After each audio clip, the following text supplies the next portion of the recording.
What if I told you that one of the NFL's most intimidating pass rushers, a four-time Pro Bowler, ended up nearly invisible in Atlanta, not because of injury or age, but because of how he was used, and that the same team, still reeling from that mistake, now finds itself paying $27.5 million for a backup quarterback, by choice? Stay with me, Falcons fans, because things are heating up in a way you didn't expect. Be sure to hit that like button to stay up to date here.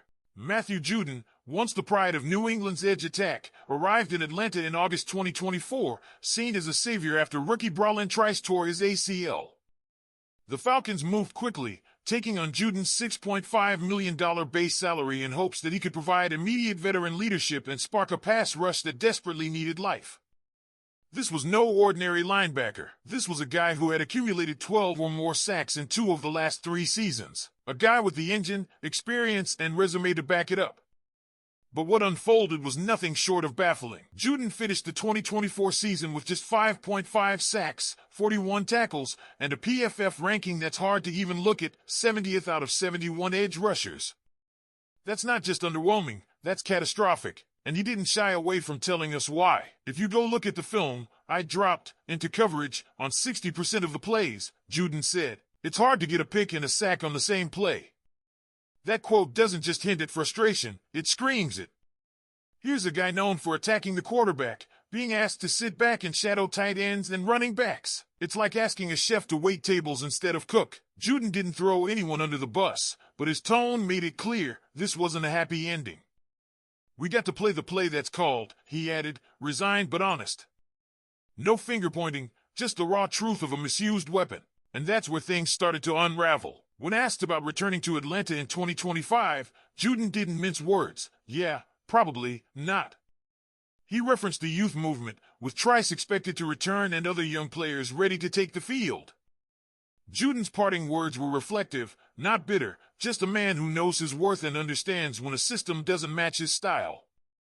So, what's next for Judon? No OTAs, no minicamps. I really haven't gone to OTAs or minicamps since year 2 in the league, he said. Right now, I'm just weighing the options, chilling and enjoying my family. His focus is clear. He'll wait for the right fit, a team that lets him do what he does best, chase quarterbacks. And just when you think the Falcons' offseason couldn't get more dramatic, we shift the lens to the quarterback room, where $180 million later, Atlanta is sitting on a chessboard with Kirk Cousins as their $27.5 million insurance policy. Yes, you heard that right. Cousins, brought in just over a year ago with $100 million guaranteed, played 14 less than spectacular games in 2024 before the Falcons pivoted toward rookie Michael Penix Jr. The switch raised eyebrows across the league, but what happened next was even more surprising.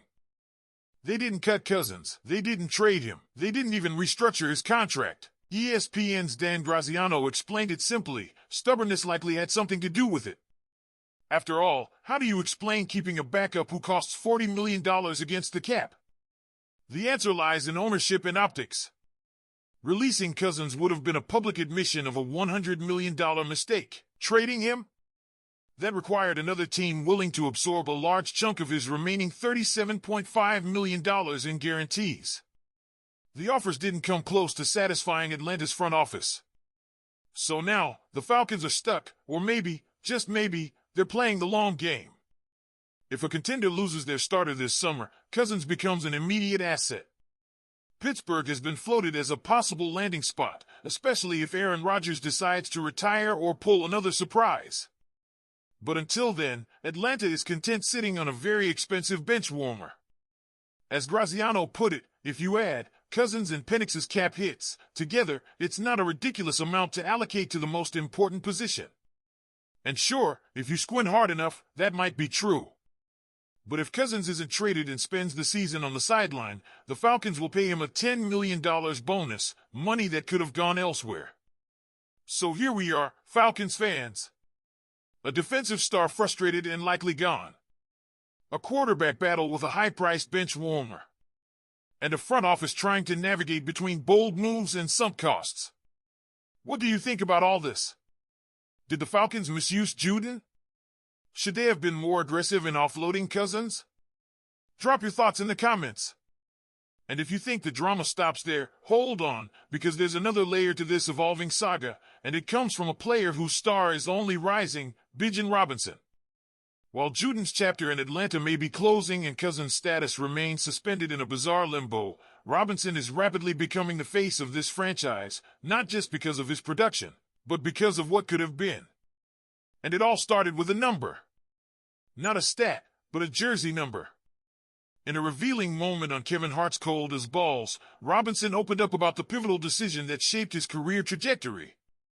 Coming out of high school, he was a 5-star recruit, one of the top prospects in the nation.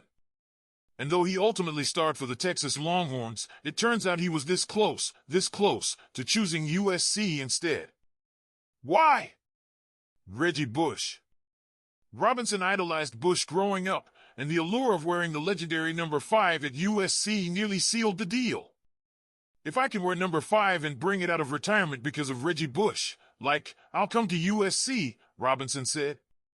But the Trojans said no, and that one decision altered the course of both USC and Atlanta Falcons history.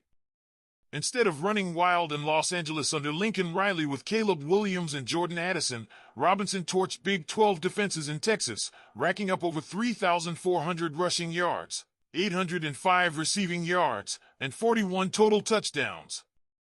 And then came Atlanta.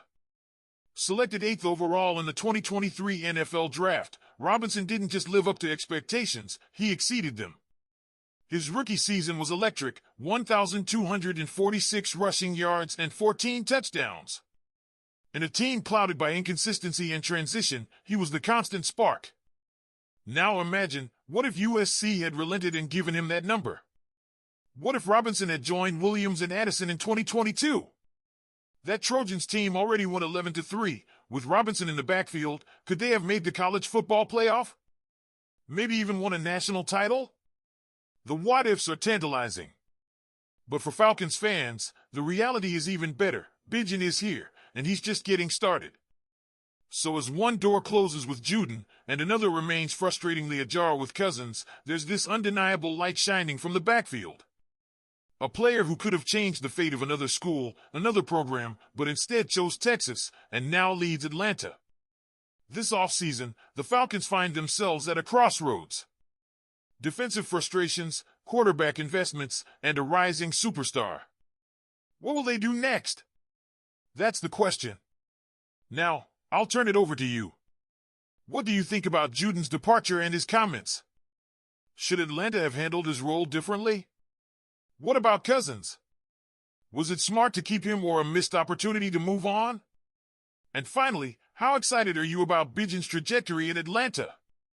Comment and let us know what you think. Don't forget to hit the like button and subscribe to the channel. Go Falcons!